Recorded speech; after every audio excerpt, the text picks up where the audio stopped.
Oke, ya, assalamualaikum warahmatullahi wabarakatuh. Jadi saya dari kelompok beranggotakan Faith Rehan, saya sendiri dengan NIM akhir 2082 dan teman saya Halil Jose Adriano dengan NIM akhir 2027. Dan kali ini kita akan membahas project akhir yaitu algoritma. Dan kita memiliki tema ini project Smart Bibit, di mana Project ini berfungsi untuk membantu para petani di mana mereka bisa memanfaatkan luas lahan mereka untuk pertanian dan bisa mendapatkan rekomendasi berdasarkan geografis tempat mereka menyediakan lahan tersebut. Jadi mereka tidak perlu susah-susah untuk melakukan perhitungan dan tidak perlu susah-susah untuk mengetahui cocok apa tidak untuk lahan mereka untuk ditanami suatu bibit. Oke, kita close dulu, kita lanjut ke pemrogramannya.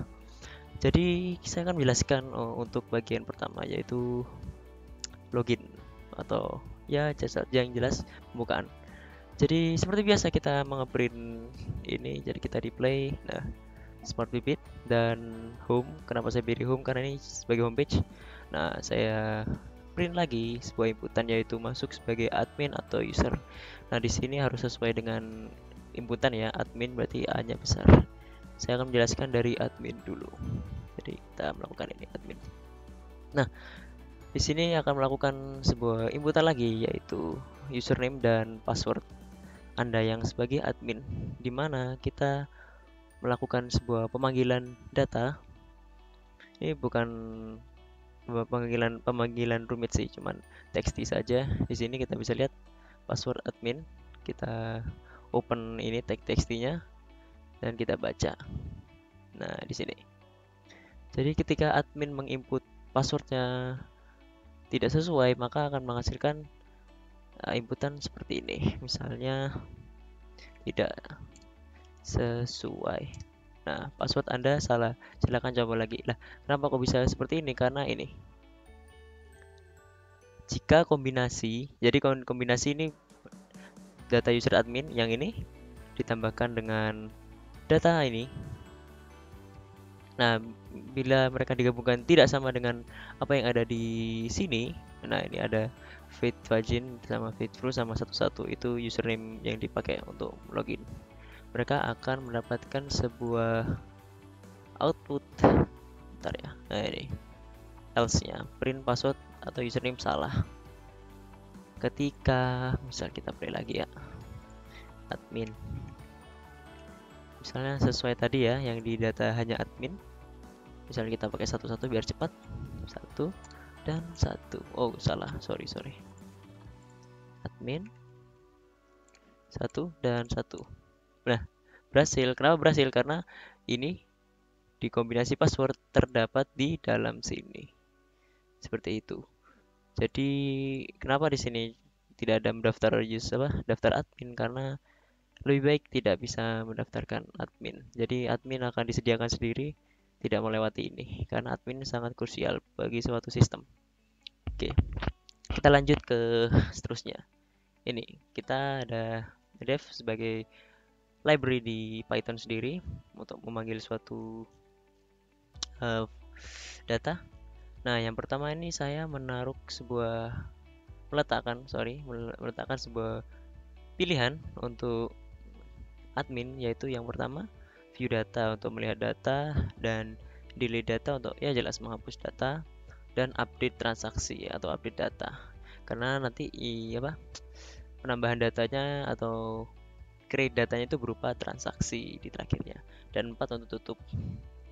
Nah, ketika admin mau melihat data, maka mereka mencet 1. Nah, di sini melihat. Ini saya taruh di sini. Pilihannya while kondisi true. Ketika kondisinya benar, inputannya benar, maka akan terus melakukan looping sampai kita 4, yaitu tutup dengan diakhiri dengan break. Jadi 4, misalnya gini, kita contohkan 4. Nah, selesai. Jika kita tidak melakukan input 4 atau tutup akan terus melakukan looping karena kita menggunakan while di sini. Nah, ketika saya menginput 1, nah maka bisa melihat transaksi yang telah receive oleh petaninya atau pengguna aplikasi ini, yaitu berupa ini status transaksi menunggu konfirmasi, nama yang yang memesan, ya ini ya yang username-nya, dan pilihan bibit, pilihan pupuk, dan total biaya yang dihabiskan. Seperti itu. Jadi ketika user menggunakan pilihan 1, ini OS sistem CLS ini buat menghapus riwayat sebelumnya biar rapi. Nah, dia akan otomatis memanggil dev melihat sini. Setelah itu kita jelas untuk melihat datanya ini kita menggunakan file handling, yaitu with open data transaksi.json. Ini R ini read as data seperti ini. Ini transaksinya berupa JSON. Nah, di dalam ini kenapa I kok sama dengan 1? Karena saya mau ininya nomor transaksinya itu dimulai dari 1. Karena kalau sama dengan 0, maka nanti ini jadi 0, 1, dan 3. Seperti itu. Kalau ini buat pancingan, statusnya kita entry status transaksi. Ini biar membaca ini data status transaksinya ini. Kita masukkan di sini biar terbaca. Nah, ini sama seperti yang lainnya. Nah, yang terakhir ini print. Biar ini bisa ada di sini, maka kita harus menambahkan di ini di print. Karena di sini kan tidak ada print, jadi tidak bisa dilihat. Seperti itu. Nah, kenapa kok di bawahnya ini ada variable plus 1? Supaya setelah ini melakukan sebuah, ini kan for kan, jadi kan mereka melakukan looping sampai yang totalnya itu ada di sini. Berarti sampai 3 kali. Seperti itu. Nah, lanjut ke misalnya kita lanjut ke nomor 2, ke delete data atau hapus.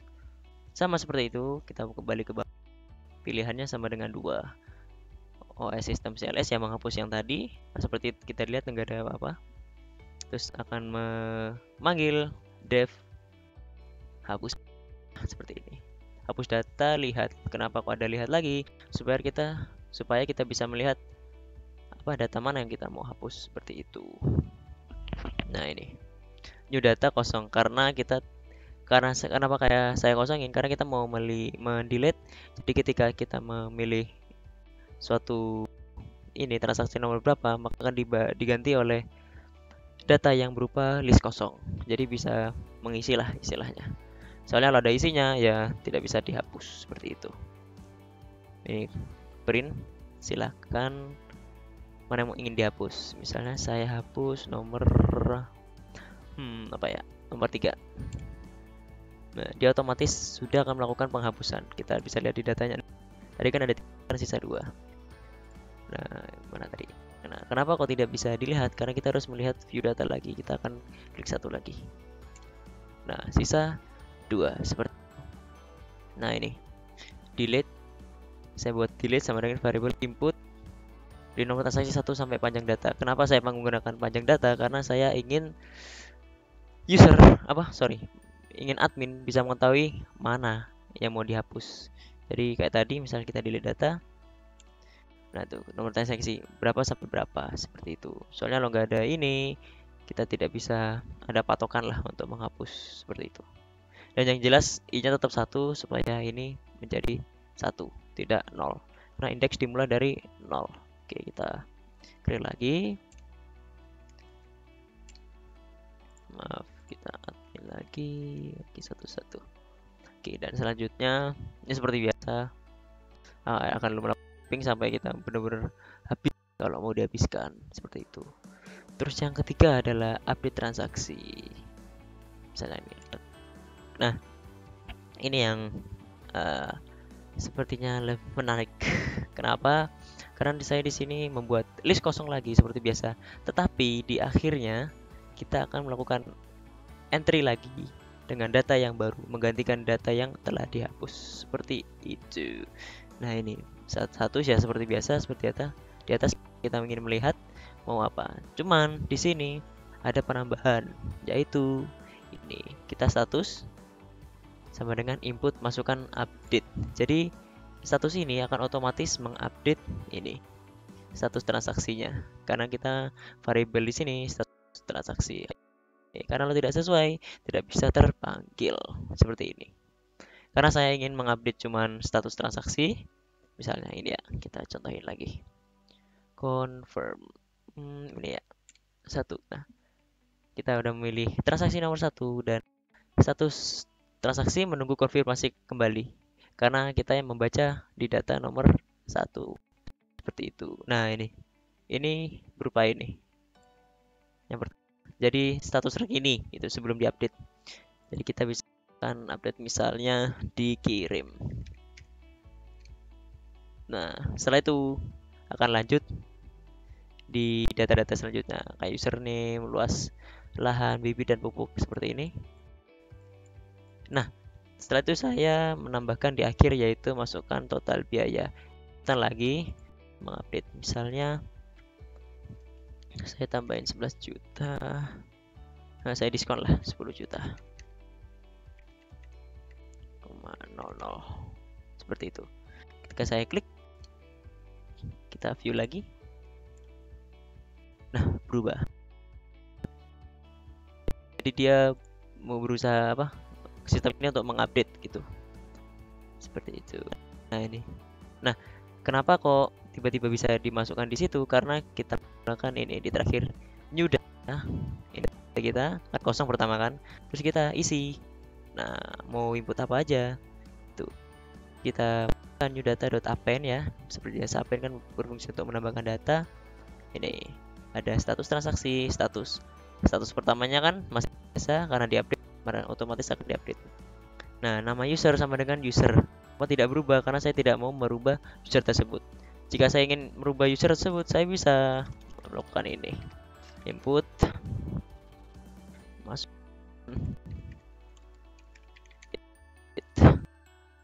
user.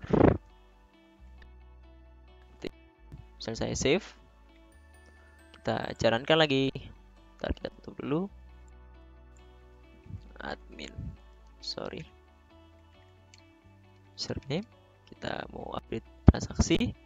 Kita transaksi 1. Nah, tetap dikirim ya. Misalnya menunggu kurir lah istilahnya. Nah, masukkan update user. Misalnya void. Saya bisa mengupdate bebas. Misalnya void ganteng. Karena saya menambahkan inputan untuk si user ini seperti itu. Saya bisa melakukan di lainnya, misalnya luas bibit bila ingin saya ganti, tapi karena saya tidak ingin mengganti karena hanya status sama biaya seperti itu. Dan harganya misalnya 9 juta. 00. Oke, kita view data lagi. Nah, terupdate peta nama username-nya seperti itu ke semula biar tidak merusak. Save seperti itu, berlaku untuk semuanya, bisa diupdate.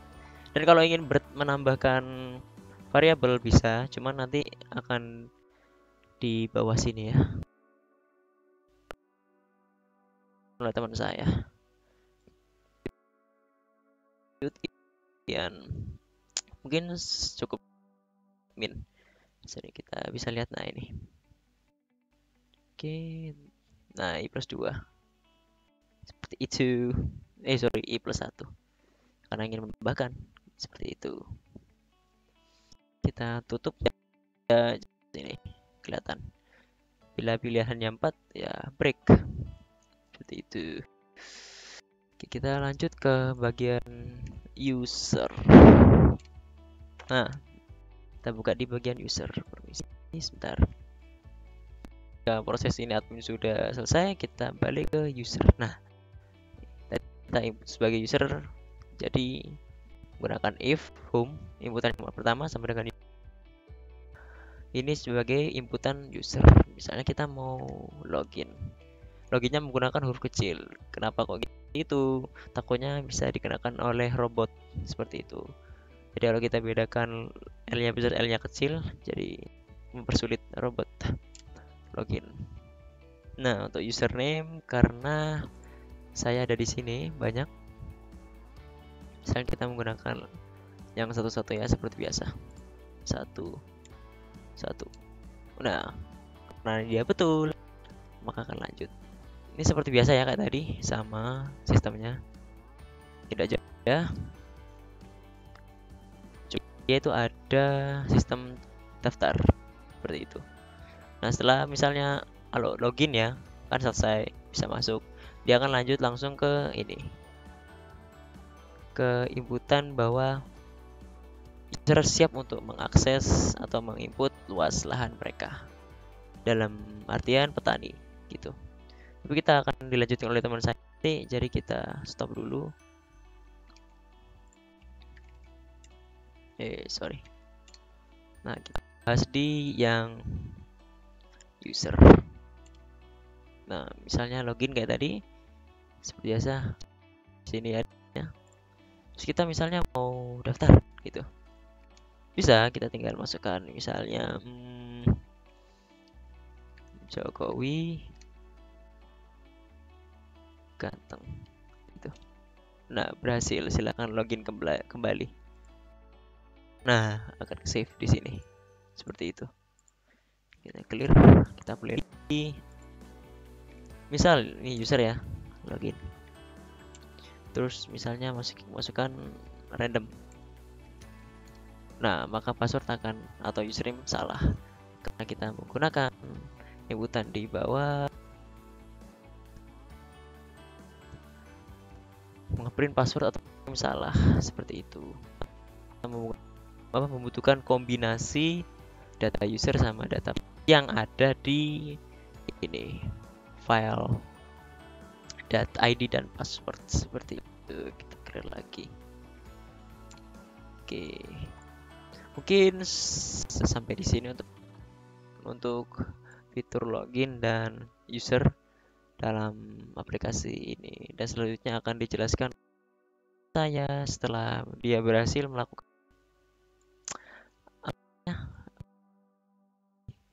petani seperti itu. Dan saya akan jelaskan kembali untuk adminnya seperti ini.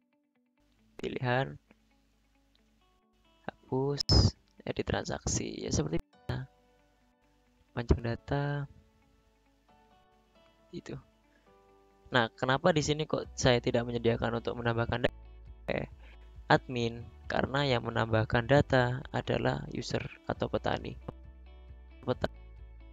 Ini inputan atau bukan inputan sih, apa ya, output data ke sistem yang bisa hanya dibaca oleh admin itu sendiri seperti ini. Nah, seperti itu. Coba lagi ya, misalnya saya mau menghapus data ini, saya hapus semua, view hilang, saya delete, bersih. Kita lihat seperti itu. Oke, kita tutup ya. Mungkin sejauh ini penjelasan saya untuk awal untuk masuk sistem Partibit Kami, dan selanjutnya akan dijelaskan oleh teman saya. Baiklah, setelah petani berhasil memasukkan atau mendaftarkan akun mereka, maka akan muncul seperti ini, yaitu bisa dilihat di bagian sini, if home sama dengan user. Maka langsung ngeprint smart bibit, jadi langsung ada inputan user, dimana di sini dalam terminal kita petani bakalan melihat memasukkan luas lahan Anda dalam satuan meter, dan di sini bisa dilihat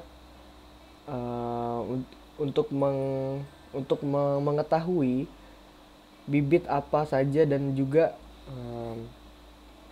harga dari bibit dan pupuk tersebut petani maka harus menginputkan luas lahan yang petani punya. Jadi misalkan mempunyai 1000 lahan seluas 1000 meter. Setelah itu maka kita bisa masuk ke dalam sini. Bagian sini yaitu sistem deteksi bibit, yaitu kita ingin mencari tahu ketinggian dataran dari lahan yang petani tersebut punya. Jadi di sini kita bisa melihat ada yang bagian rendah, sedang maupun yang tinggi. Jadi petani bisa menginputkan sesuai dengan dataran yang dipunya. Dan di sini kita bisa lihat juga ngeprint bagian sini, sama-sama ngeprint rendah dan sebagainya. Dan untuk setelah ini petani bisa menginputkan sesuai dengan lahan. Jadi misalkan kita sedang, dan juga setelah itu di sini langsung ada suhu minimal dan suhu maksimal, dan petani untuk menginputkan suhu pada kondisi geografis mereka. Misalkan mereka di dataran tinggi dan memiliki suhu yang sangat rendah, jadi petani bisa menginputkan estimasi suhu tersebut. Jadi misalkan kalau ini suhunya sedang, maka kita bisa menginputkan suhu terendah itu misalkan 22. Dan untuk suhu yang tertinggi untuk dataran sedang kita perkirakan 34 dah. Nah, setelah kita menginputkan semua info kondisi geografis yang kita punya dan yang petani punya, maka di sini akan muncul 3 rekomendasi ya. Ini rekomendasi ini sesuai berdasarkan inputan kondisi geografis yang sudah diinputkan tadi, dan juga di sini ada daftar pilihan di mana ini daftar pilihan ini ada bertujuan ya, fungsinya ini daftar pilihan bibit itu biar kalau misalkan petani-petani tersebut tidak menginginkan bibit yang direkomendasikan tapi ingin menanam yang lain dengan resikonya sendiri. Dan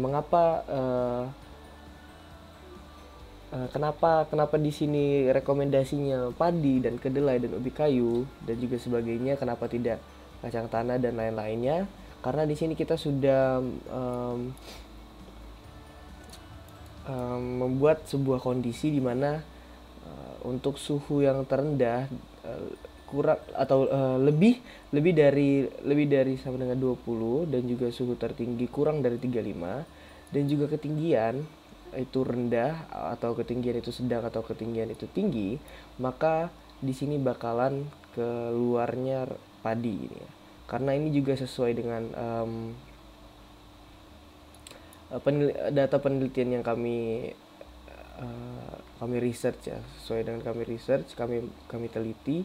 Dan juga hal ini sama juga dengan bibit-bibit lainnya. Jadi misalkan di sini suhu rendahnya lebih dari 20 dan suhu tertingginya kurang dari 33, dan ini termasuk dataran tinggi, maka di sini rekomendasinya jagung, dan juga selanjutnya dan seterusnya begitu. Oke, baik. Di sini kita misalkan petaninya memilih untuk menanam padi, maka kita bisa memilih satu. Nah, di sini setelah petani tersebut memilih bibit apa yang mau dibeli, di sini bakal keluar sebuah di terminal ini ada kualitas bibit, di mana petani itu bakalan memilih jenis kualitas bibit yang akan petani tersebut beli. Jadi di sini ada inputan bibit biasa per kilo, per 1 kilo, dan juga di sini ada inputan bibit unggul per 1 kilo juga.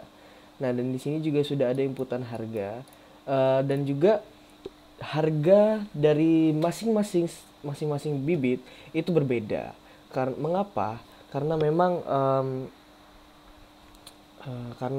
di sini kita juga sudah menjalankan sebuah ini kita memakai sesuai dengan data penelitian kami yang dari eh, sesuai dengan data penelitian kami di sini dari sumber dari hasil penelitian kami yang itu kita mencari di Google dan juga mencari di sumber-sumber lainnya yang terpercaya dan tentang harga-harga tersebut.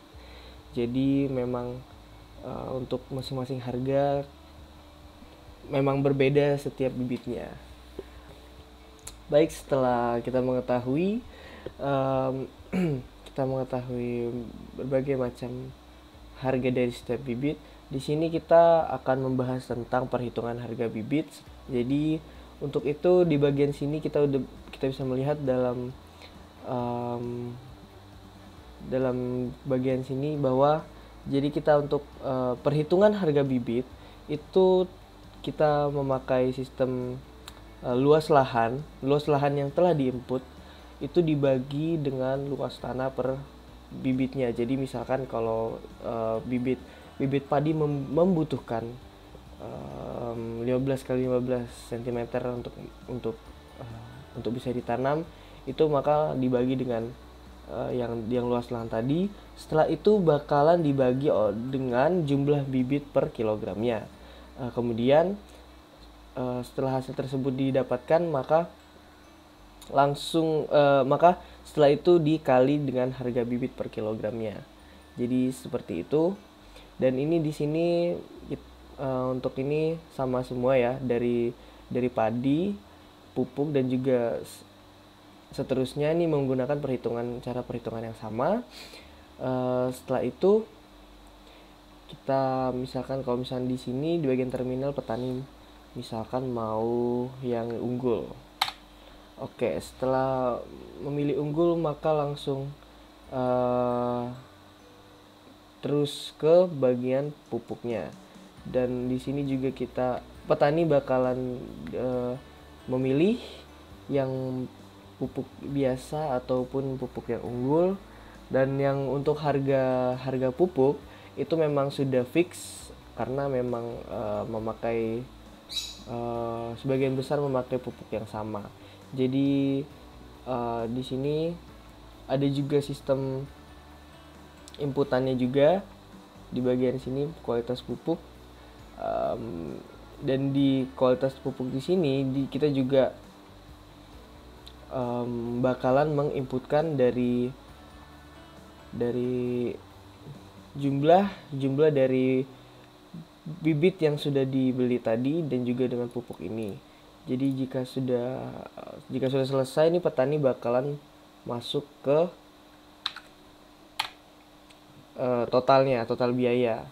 Nah, di sini juga total biaya di sini kita bisa lihat di bagian sini. Nah, oke. Kita masuk ke total biaya dan juga di sini sudah tertulis di sini sudah terinput total biaya bibit dan juga total biaya pupuk dan juga sudah ditambahkan hasilnya. Dan setelah itu petani bakalan memilih ini jika Anda ingin mencetak nota, ketik T jika ada kesalahan inputan Anda dan ketik X jika ada kesalahan dan akan berhenti. Jadi saya akan jelaskan masing-masing fungsinya. Jadi kalau misalkan dari Y, jika petani mengetik Y, maka di sini akan mengeprint nota transaksi dari pembelian tersebut. Lalu setelah nota transaksi di print, maka tidak hanya dari petani yang mendapatkan nota transaksi, tetapi dari kita juga mendapatkan hasil dari transaksi tersebut atau nota transaksi tersebut. Jadi memang hal ini dilakukan supaya kayak kita juga tahu gitu kan ya. Kita juga tahu hasil dari transaksi tersebut dan juga kita bisa mengetahui harga apa saja yang dibeli dan juga berapa yang dibeli gitu. Jadi di sini ada data transaksinya, bisa dilihat ini histori data transaksinya ini masih akan bertambah jika kita pencet Y. Jadi bisa akan saya contohkan nanti. Habis ini kalau T, kalau misalkan petani pencet T, jika ada kesalahan di inputan Anda, maka akan kembali lagi ke bagian awal di bagian um, inputan lahan. Jadi bakalan looping looping ke awal gitu kan ya. Dan juga jika jika ke X, jika petani ingin, jika ada kesalahan dan ingin berhenti dan akan berhenti, maka di sini kita langsung break. Jadi kita langsung memberhentikan semuanya. Baiklah, saya akan mencontohkan jika petani ingin mencetak nota, pencet Y. Nah, di sini sudah kelihatan ya, sudah terlihat nota transaksi. Di sini bukan cuma dari pihak petani yang mendapatkan nota transaksi, tapi kita juga data transaksi tersebut masuk ke kita juga. Bisa dilihat ini padi 1000 meter. Nah, di sini juga nih. Di sini bakal juga masuk data transaksinya. Baik, mungkin itu saja. Itu dulu yang bisa kami presentasikan. Bila ada salah kata atau salah dalam menjelaskan ataupun ya dalam menjelaskan, mohon maaf. Bila ada kekurangan juga mohon maaf. Selebihnya kami tutup. Salam sejahtera untuk kita semua.